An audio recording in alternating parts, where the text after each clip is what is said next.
जय मसीह। मैं पास्टर बोझ लामा। आज मैं आप लोगों के सम्मुख में भजन 133 का 1, 2, 3 पद को पढ़ के उससे कुछ बताना चाहूँगा। आप लोग को सुनने के लिए थोड़ा समय दीजिएगा। यहाँ पर लिखा गया है, देखो ये क्या ही भली और मनोहर बात है कि भाई लोग आपस में मिले रहे। यह तो उस उत्तम तेल के समान है जो हारून के सिर पर डाला गया था और उसकी दाढ़ी पर बहकर उसके वस्त्र की छोर तक पहुंच गया। ये हार्मोन की उस ओस के समान है जो सिय्योन के पहाड़ों पर गिरती है। यहोवा ने तो वही सदा के जीवन की आशीष ठहराई है। तो परमेश्वर धन्यवाद हो। यहाँ संतों की एकता के बारे में बताया गया है। एकता कैसे अच्छे दिखते हैं इसके बारे में यहाँ पर बताया गया है। 2 पद में बताया गया है, मतलब इस एकता को समझाए गए है। ये तो उस उत्तम तेल के समान है जो हारून के सिर पर डाला गया था और उसकी दाढ़ी पर बहकर उसके वस्त्र की छोर तक पहुंच गया। तो एकता केवल एक जगह पर ठहरने वाली नहीं है, लेकिन ये फैलते जाता है। ये अभिषेक की तेल की तरह जो हारून के सिर पर डाला गया था। तो यहाँ पर हम लोग देखते हैं एकता में 2 प्रकार के आशीष पाते हैं बोल के बताया गया है। एक पद में भाई लोग जब आपस में मिलते हैं तो ये बहुत भला होता है, बहुत अच्छा होता है। मंडली में भी, परिवार में भी और समाज में भी, और जिस क्षेत्र में रहते हैं उस जगह में भी। और दूसरी बात है, भाई लोग आपस में मिले रहते हैं तो ये एक मनोहर बात है बोल के बताया गया है। मनोहर कहने का मतलब बहुत अच्छे, और ये मनोहर बात दूसरे तक फैलने वाली बातें हैं। जब भाई लोग, पास्टर प्रचारक लोग, मंडली के सारे सदस्य लोग एकता के साथ में, एकजुट के साथ में रहते हैं तो क्या होता है, हमारी वो एकता को देखकर दूसरे लोग भी मिलने के लिए आ जाएंगे। दूसरे लोग भी सच्चे परमेश्वर को विश्वास करेंगे और मंडली दिन प्रतिदिन तरक्की करते हुए चले जाएंगे।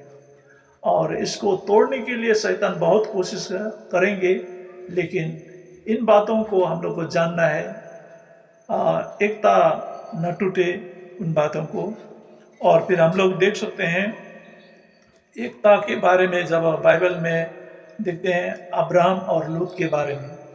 उत्पत्ति 12:5, 13:1 से 8, और रूत और नहोमी के बारे में, जोनाथन और दाऊद के बारे में दिया गया है। और हम लोग अब्राहम और लूत के बारे में देखते हैं। एक अब्राहम मामा और लूत भतीजा था, लेकिन यहाँ भी हम लोग देख सकते हैं कि एक परिवार के रिश्ता उन लोगों का कितना मजबूत था। लूत का परिवार और उसका धन संपत्ति, उसका दास दासी को दूसरे देश के लोगों ने लूट के ले गया था।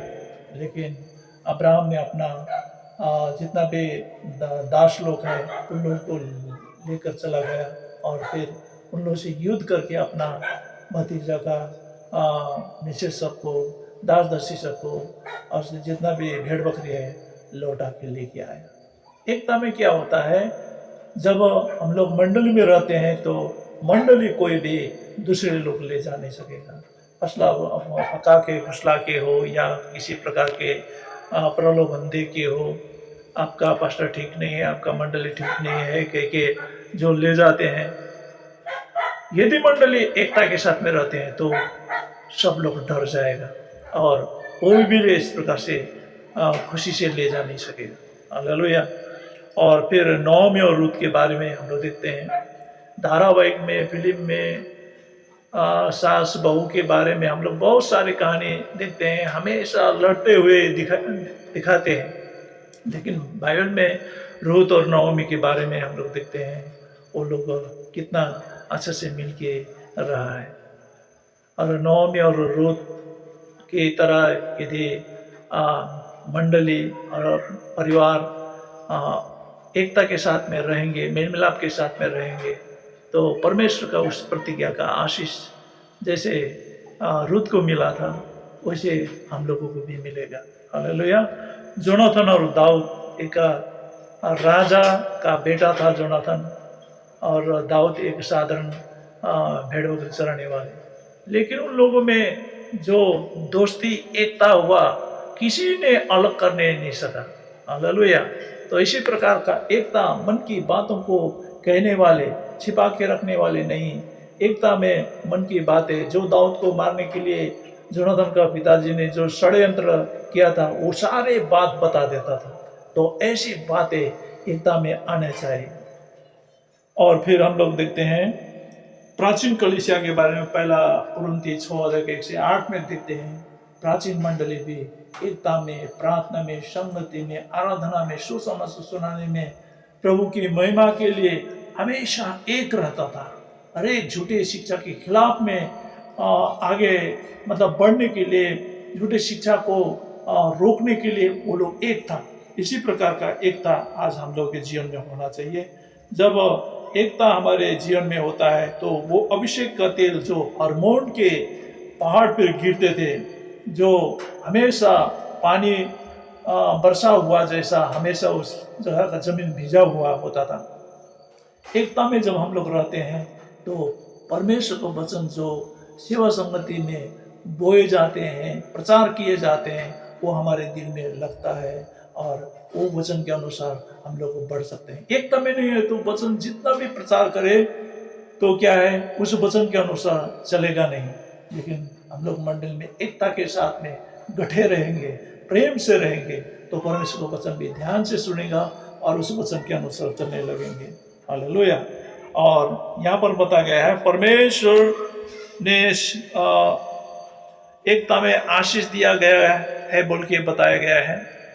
यहाँ आशीष के बारे में हम लोग देख सकते हैं कि जब एकता में रहते हैं तो परमेश्वर ने तो सदा का आशीष ठहराई बोल के बताया गया है।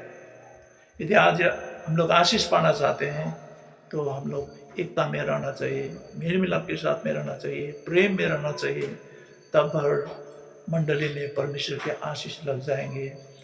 प्रार्थना में हो एकता, संगति में हो एकता, हर एक बातों में एकता, सुख दुख में एकता में जब आएंगे तो क्या है, मजबूत हो जाएगा। अभी मंडली में जेंट्स मीटिंग है, लेडीज मीटिंग है, यूथ मीटिंग है, ये सारे मीटिंग में मंडली के हर एक सेवकाई में हम लोग एकता में रहे। परमेश्वर हम लोगों को सांसारिक तौर से भी, आत्मिक तौर से भी परमेश्वर ढेर सारे हम लोग को आशीष देंगे। तो इसी वचन के द्वारा परमेश्वर आशीष दे सब लोगों को। जय मसीह की।